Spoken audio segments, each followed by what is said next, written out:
gwe nsinza okubanga nkubirako kasimu ne tunyumyamu kyokka nkugambe ne magala si musajja mubi naye Denisite gwe nsinza okubanga yettaano wange omanyi wabayo okubanga decision y'ekitebe yeeyo naye waliwo ne kibayita ttaano wo kati Denisite sharinga video Denisite ate yettaano wange okitegeera kati nange nina obulumi ku mutima era ngezaako okubanga nkola ki nga mbukontrolinga Latifu Ssebaggala ono yayinza okujja independent kuba n'ebipande bibadde tebitegeerekeka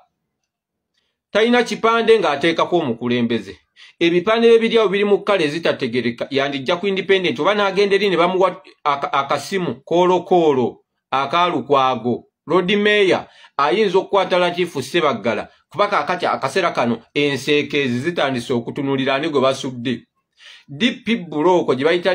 DF eyampuuga ng'ogasseko ne bana ba PPF enseekeezi ziri ku busimu zitandise okubanga kati ani gwe basudde lisiti eriwa era mubadde temunaakufuna lisiti nga zino enseekeezi zaafunye edda lisiti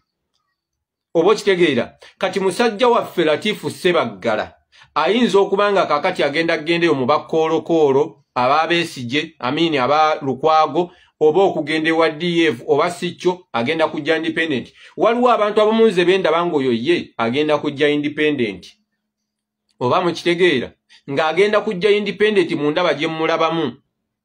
kakati ngenze ku my brother Wayiza kadi ya Wayiza bagiwadde mu Kiibi ne mu Kiibi nabadde naye jjo mu kuziika twabadde babiri basatu inze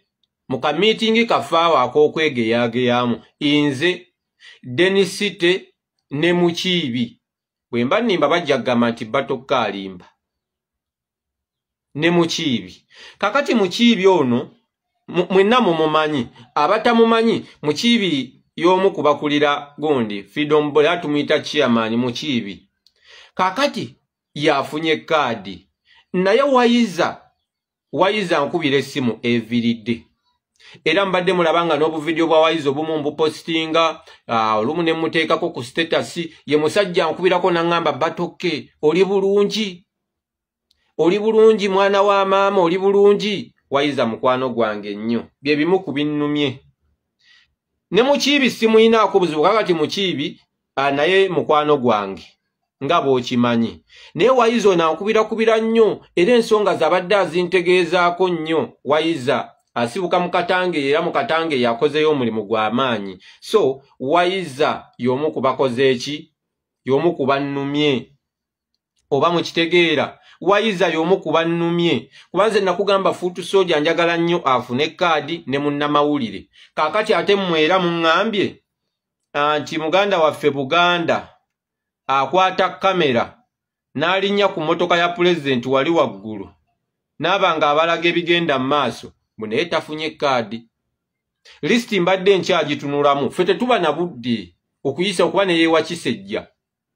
nkome wano mbabuulire ku muganda wange mpanga mwagaliza era njagala afune kaadi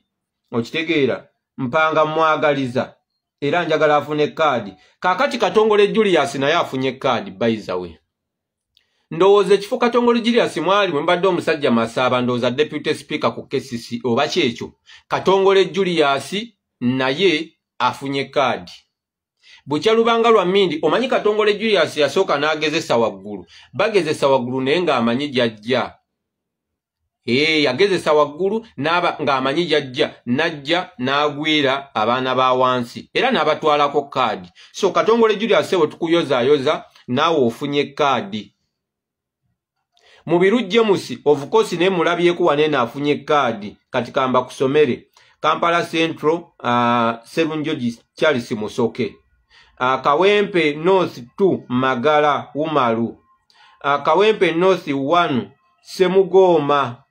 mugambe Sauda tafunye kaadi Semugoma Kawempe South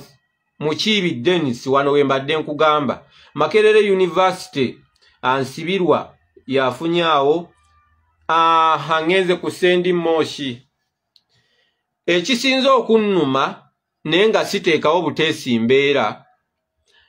Moshi ono gwe bayita Sendi Africana yasooka kuvuganya ku nnyeko eri ku bwa MP n'avaayo eyo n'agendako ku bwa mmeeya n'avaayo eyo amaliriza ng'agwiridde abaana baffe. Waliwo Fuutu Soja wange gwe nsinga okwagala bamuyita gundi bamuyita ani Bashir. Fuutu Soja y'omu ku baasibibwa yali amanyawo akafa akatutte Makindye East akatutte ng'amanyi Sendi Moshi yavaawo yagenda waggulu era ekifo ekyo omwana y'omu ku bano ab'ekalangala be baasiba y'omu ku bakoze ebintu eby'enjawulo okitegeera Muliisa Bashir y'omu ku bakoze ebyenjawulo munnaye ennaku nga 3 emabega nga Sendi tamugwira nga Sendi tamugwira Sendi amugwiridde Sendi atutte kaadi. Naye nga abaava waggulu babonyabonyezza nnyo abaana ba wansi. Abaava waggulu babonyabonyezza nnyo abaana ba wansi. Gwe n'osookera waggulu omwana n'aba n'essuubi okumala emyaka 3 emabega essuubi liba lituuse okuba ng'atuuka ku kyengedde n'owamattuka wansi n'ogwa. Nukufu Change akoze atya Makanga Jaffa Makanga banne Nukufu Change tafunye kaadi. Oyo muganda wange nno bamuyita Muwonge Vincent era tubadde ku live eno nga ziri ku kitebe nga angamba batoke mpulira nfa batoke nfa. Nukufu Change ono gwe bayita Muwonge abadde Kansanga we Kansanga eyo musajja wattu we Kansanga Makindye East Makindye East Kabalagala waliyo Katende Hassani Kansanga Lubega Ramadhani awo wabiri awo wabadde. So omuganda wange oyo kirabika tafunye kaadi. Nze mukulaba okwange alabika tafunye kaadi kwanze munoonya waneno simulaba tafunye kaadi naye nga naye agikoleredde ebbanga ddene. So Sendi ono yakyankalanyiza nnyo ebintu by'abaana bange awo mu gundi Makindye East n'abeera nga abagwira. Kyannaku nnyo nti muŋŋambye Sauda Madada tafunye. Sauda Madada abadde agalawa Kampala Central kambanoonye wano direct counselors woman counselor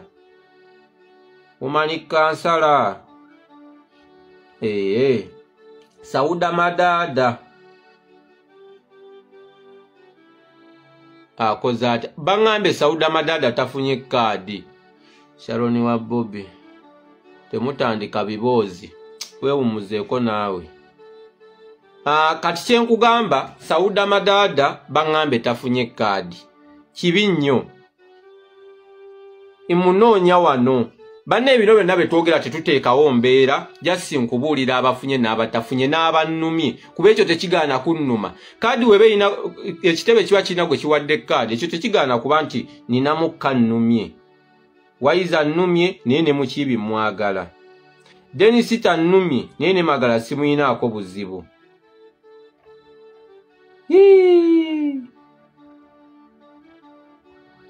Mpanga Map Media Ronida Transporter ndowooza Ronida Transporter naye muŋŋambe tafunye kaadi ate naye mbadde mwagala nnyo era Ronida Transporter naye mbadde mumusibiddeko